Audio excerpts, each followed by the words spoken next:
It's Jimmy Flame's Baseball Fury. Today we're talking matchups. We're talking about the big matchups. Ooh, yeah. The big matchups this week. And I'm going to get right to it, ladies and gentlemen, starting with the Boston Red Sox Baltimore Orioles matchup starting today. It's a 2-game series, which is just a tad unusual for both teams. But the Baltimore Orioles began the season with a 2-game series against the Jays. They swept it. I don't know if you can call it a sweep. It's just 2 games. The Jays never had a chance to come back and try to win one. That's all good in Jimmy Flame land, though, because it's common knowledge what I think of the O's, baby, and everybody else. So looking ahead to the upcoming series, Baltimore Orioles, Boston Red Sox at Fenway in Boston. That was a bit redundant, but for those of you living under a rock, that's where Fenway Park is located. Now we're going to talk the O's in one sentence. The Orioles over the last few years have always seemed to outperform their expectations, mostly thanks to a powerful lineup and a deep bullpen, a bullpen that has sort of been undermined and not acknowledged, as far as I'm concerned, to what they are. And they add a couple high-ceiling rotation arms this season in 2017. They're definitely on an uptrend, despite losing to the Yankees the other day. They're on an uptrend. I mean, they won 4 of their first 5 games, so for sure they're trending up. And sure, they lost their last game against the Yankees this past Sunday, but that doesn't mean they're trending down. Not at all. I don't think so, baby. I promise this portion of the program will be much more interesting when the season gets going a little bit. We've only got 1 week's worth of data to work from, after all, and the O's. There's somebody over in the newsroom being really loud right now. That's hilarious. Could you turn it down over there? We're trying to do a radio show. That is too funny. But anyhow, we got pitching matchups. The first in the series of this 2-game series, Drew Pomeranz of the Boston Red Sox takes on Dylan Bundy, of course, of the O's. And the first game is the most interesting pitching matchup in this short 2-game series. For the Red Sox, Pomeranz is making his debut, his first start of the season, and the lefty, of course, started the year on the disabled list after getting started a bit late in spring training and never really got his footing in camp. However, he's apparently looked better against minor league competition since camp broke, and the Red Sox are entrusting him with a rotation spot. He showed last year with San Diego that he has the talent, definitely has the talent to thrive in this league, but he has a tough test against a powerful righty heavy lineup in the Baltimore Orioles. Now for Baltimore, the Bundy is one of the more exciting breakout candidates in the American League. A former top prospect, but he's never really put it all together. And because of questionable roster management and injury, he ran out of options last season. That's just the bottom line right there. He just simply ran out of options, and that led him to spending half the year in the bullpen, where he looked pretty good before finishing the year off in the rotation. Now, when he's on, his stuff is absolutely electric, and he can shut down anyone, just as good as anyone in the game. And case in point, being his first start of the year against the Blue Jays, and in that outing, he lasted 7 innings and allowed only 4 hits and 1 run, while striking out 8 and walking 0. That's a big none for you, daddy. And the Red Sox lineup should be close to full health on Tuesday. The clubhouse experienced a major flu outbreak to the point where the Red Sox sent some people into the locker room to spray it down with Lysol. I don't know, but the Red Sox are definitely going to get a big test in this one because they're supposedly healthy. The flu is subsiding, and they're facing one of the O's best pitchers in Dylan Bundy. Now, Game 2 of this exciting 2-game series features Stephen Wright versus Ubaldo Jimenez. Now, in Game 2, Wright will make his second start of the season after looking okay against the Tigers this past weekend. The knuckleball was working somewhat. He miffed a few batters, but it wasn't quite there. But he put the team in a position to win, albeit not a fantastic one, but it was a position to win. Those types of outings are to be expected from him. Wright is, expected to be a little shaky at times, but that's why he's in the lineup. And it's probably a fair expectation on most nights, actually. When the knuckleball is working full strength, he can shut down any lineup. And, of course, there are also nights when it just doesn't move at all. And hopefully that for O's fans, this is one of those nights. If it is, the Orioles have the kind of lineup that can take advantage and just smack the ball all over the field and hit a lot of home runs and a lot of big hits and a lot of hard balls. And the O's are poised to win for sure if the knuckleball isn't 100% on. Luckily for the Red Sox, however, on the other side, Jimenez is also the kind of pitcher who can easily give up a crooked number. He does poorly in first innings. That is, his ERA was like 7-something last year in the first inning alone. And his first inning in his first start was really shaky as well. So he's continuing that trend. He does show flashes of greatness. That's why he's in the lineup, because Jimenez is lights out when he's on it. There's always a chance he could have an on night in which he completely shuts down Boston's lineup, but most of the time that's not the case. So anyhow, these days Jimenez is mostly a pitcher who lacks any sort of command and allows base runners in bunches. So we've got two pitchers in this matchup that are poised to give up a lot of action, and this could be a really exciting game for people who love those high-scoring, crazy, hitters-friendly baseball outings. Now, these teams are old friends, and I mean that in a sense that the Orioles have but one old friend on their roster, and we won't even see him in this short series. Wade Miley only spent a year in Boston. That's 2015, but he made his presence known. Most notably, he killed a snake with his bare hands in spring training.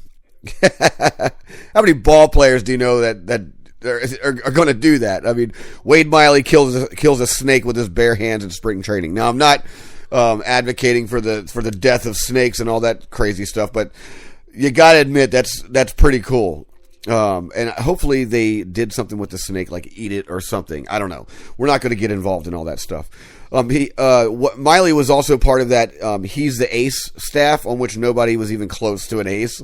It was more tongue-in-cheek. It was definitely satire. He's the ace. I think not.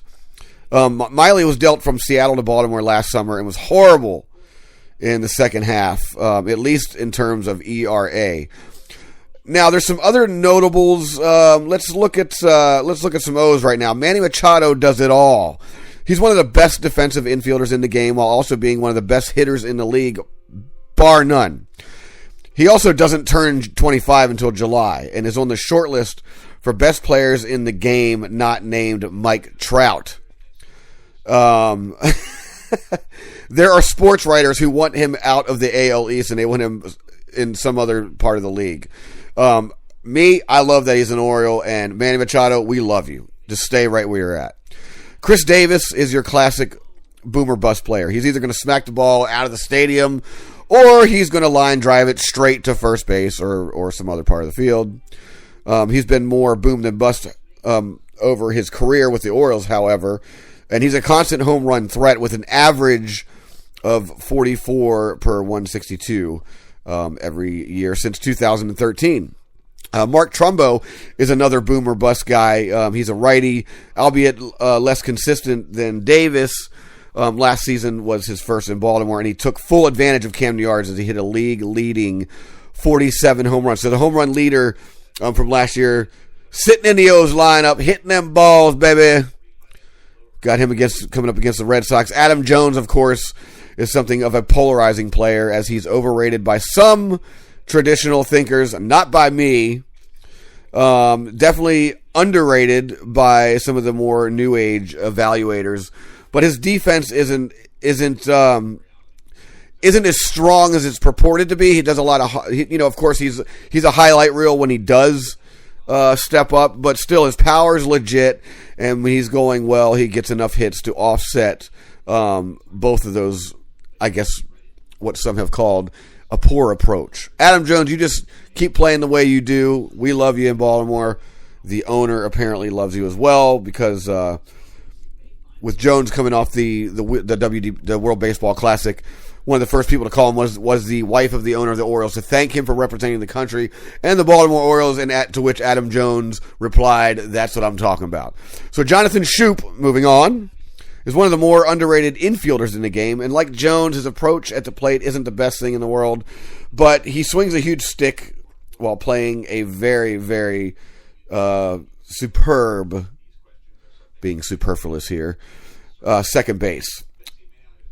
Zach Bryton, great closer. He leads Baltimore's bullpen as one of the truly elite relievers in the game, coming off of one of the best bullpen seasons in recent memory. His ability to combine strikeouts with ground balls is unmatched in the game. And could you quiet down over there? Jeez Louise. It's hilarious. You think these rooms are dead silent, but then you got people working in the next room and they're just screaming and hollering over there. I'm probably gonna kick someone's ass after this show. I'll be sure to report on it later if it happens. You guys will know all about it. But geez Louise. Oh my God, they can't even hear me. Okay, anyhow. Sorry about that, ladies and gentlemen. Continuing.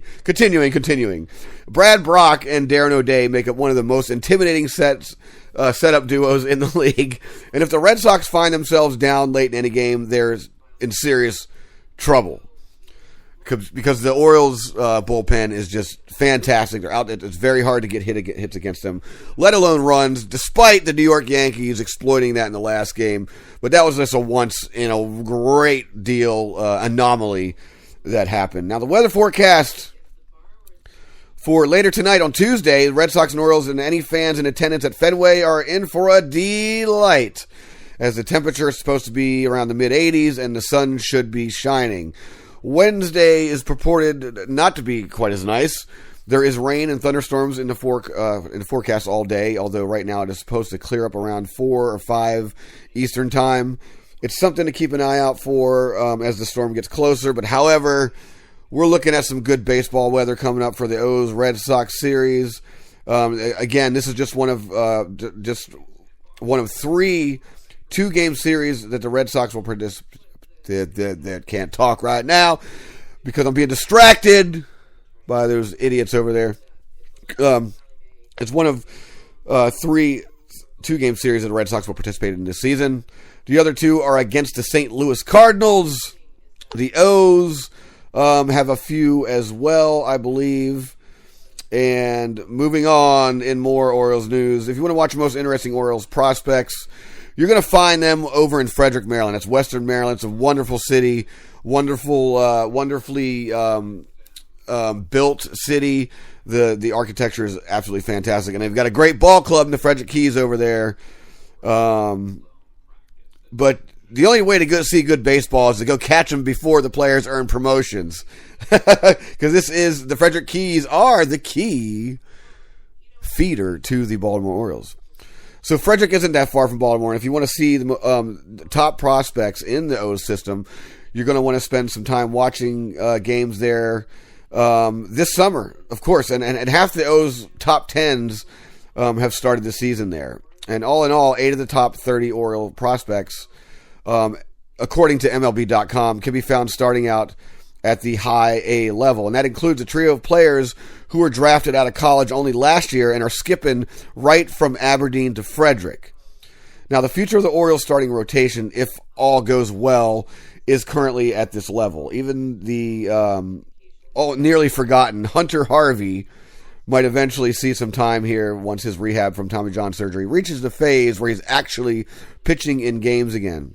And if the O's are lucky, which we know they haven't been lately with prospects, they're due, though. There are future big leaguers in both the infield and the outfield at Frederick. Now, for starting pitching quickly, right-hander Cody Sedlock. He's number 2 in the O's top 30. Sitting at number 6 is a lefty Keegan Aiken. Number 18, Ofulki Peralta. He's a righty. And a lefty, Brian Gonzalez, sitting at number 21. In short, just about any night you might go see the Keys, you're currently going to see a starting pitcher who legitimately counts as an order. That's funny. Orioles prospect.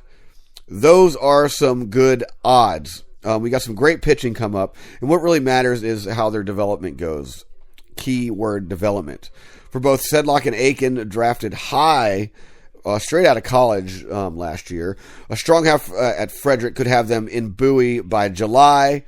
I don't know if there's going to be a call-up to the O's unless something drastic happens this season, but expect to see them in Bowie by July. Sedlock may have it on the wings of a sinker that gets ground balls. Lots of ground balls from Sedlock.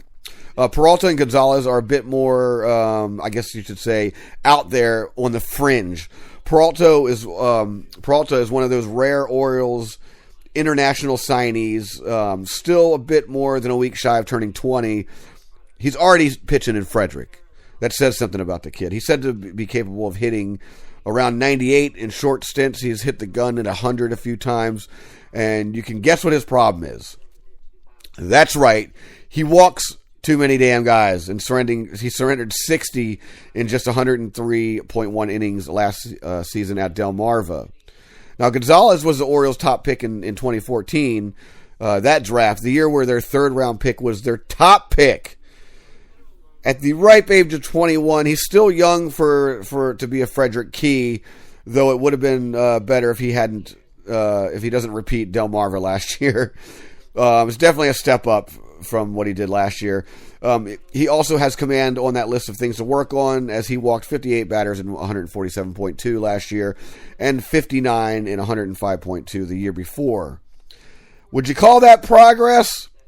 I'm not quite sure. Now, moving on, let's expand to the AL East. Let's check out what's going on in the AL East. I forgot to close that property. Ladies and gentlemen, that is your O's preview. You got that right. What was that?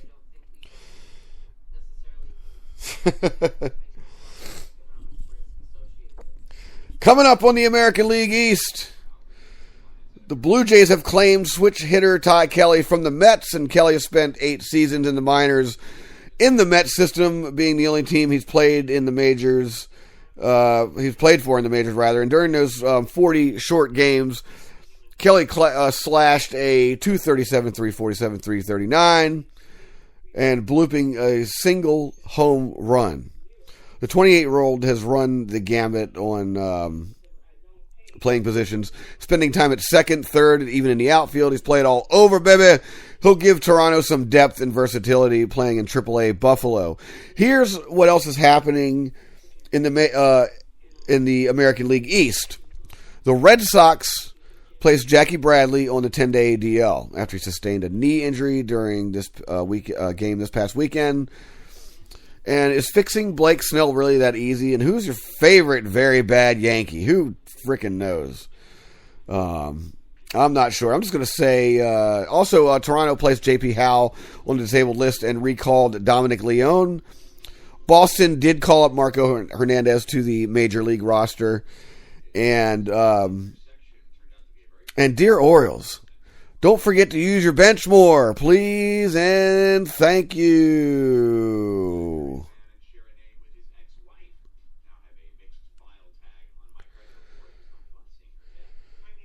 And here we go, ladies and gentlemen. We're talking Darren O'Day. Don't worry, we're going to get to the standings here real quick. You guys know what my bias is.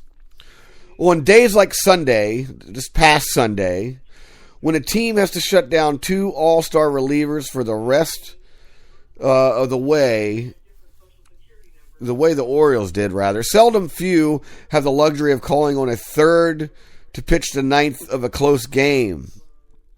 Now, that's the kind of bonus we have in Darren O'Day. He's been in the Orioles building one of the game's best bullpens over the last few seasons, and that's what makes what happened for him this past Sunday so hard to fathom. That was against the Yankees, by the way. The Yankees.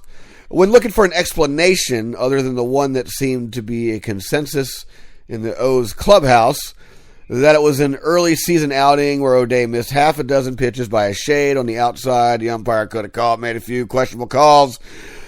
Be friendly to us. Yeah, and could have easily gotten through with a different umpire, or with just less patient hitters. It emerges just how much O'Day has made has gone right for himself in the last 5 years, and how fine he has to be to sustain that. He's gonna have to pitch some good baseball. He can't be doing that stuff he did this past Sunday. The formula is simple for the Submariner.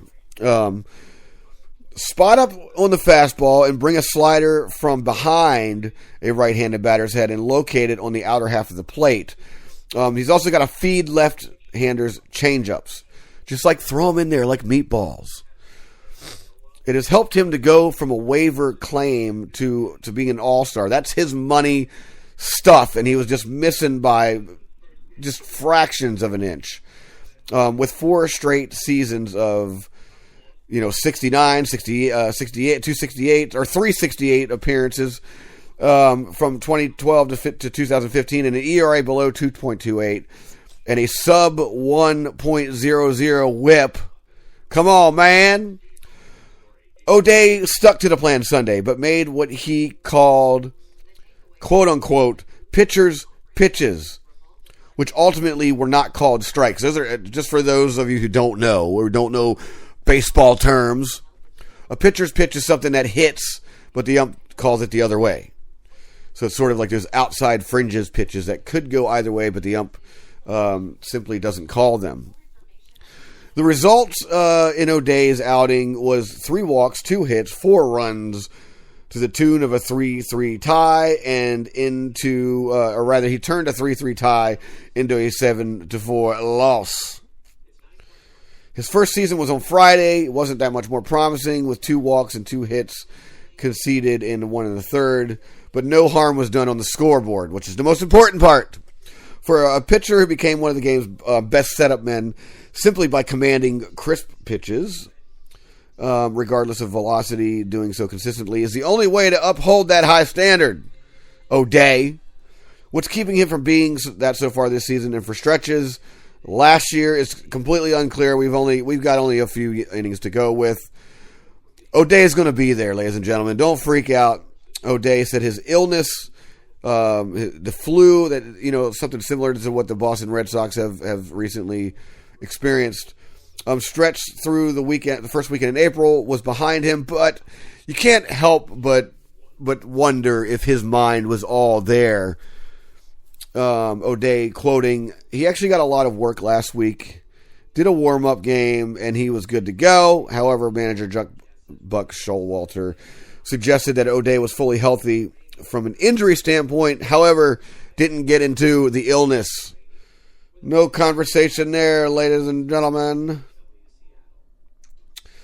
Absolutely zero.